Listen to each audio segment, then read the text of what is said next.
This is my version of Kevin's famous chili that I make once a year.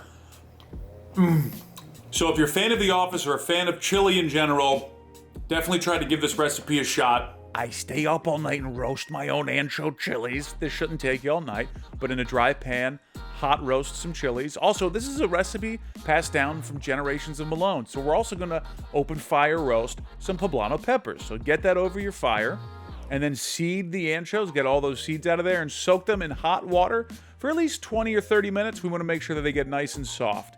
Now on to the beef. We're not using ground beef, we're using diced chuck. I had my butcher dice it up real small for me, salt that up, because again, family recipe. We're going real good steak.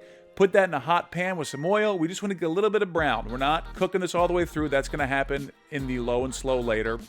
So just get a little bit of color on each side. Now, once we take that steak out, we've got our peppers and some onions. We're not gonna put them all, because remember, some of these have to get to know each other in the pot.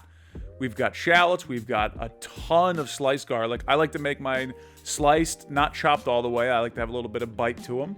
Sweat those all the way down. And then once you get a nice sweat, we've got some chili powder, and we're gonna deglaze with Yuengling because Scranton, PA is in Pennsylvania, and of course they're gonna use Yuengling. While that beer is cooking itself out, we're going to get our ancho chilies and we're going to put them in the blender. Now that they're nice and soft, our poblano peppers. We're also going to put in some beans. This is going to help thicken it up. I like to blend beans with my chili. A little bit of coffee from this morning is going to add a nice bit of depth. We've got salt, we've got chili flakes, and blend that till you get this beautiful chili paste. Now, into our vegetables, we're going to do our fresh diced tomatoes that Kevin likes to make. With the beef, all the juices, get that chili paste back in there. This is where this is all starting to come together, baby. Now some broth. We've got beef broth. I like to put it into the blender so we get all that great chili paste out. Some fresh beans in there as well.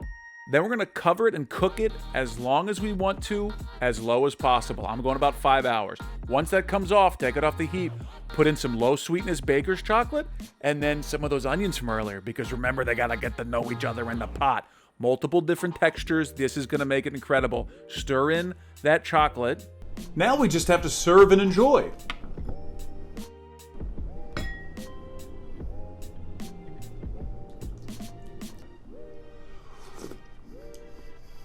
Oh, wow. Kevin, my man. Your family nailed this recipe. That nice little bit of chocolate at the end balances all those chilies out. Ooh, that spice is coming right from the back. I'm a big fan. Don't forget about these perfect chunks of just tender chuck. The onions too, right at the end. Little crunch of that onion. You know, normally I wouldn't say, hey, let's eat off of a carpet, but you know, we're here. This is simple. You can do this whole thing in one pot, plus a blender on a nice cold winter day. This is a great thing to make, especially if you're a fan of The Office and a little bit annoyed that it's off of Netflix. This is a great way to kind of soothe your pain. So if you're a fan of The Office or a fan of chili in general, definitely try to give this recipe a shot. This is my version of Kevin's famous chili that I make once a year. And look, perfect. I could just, right there.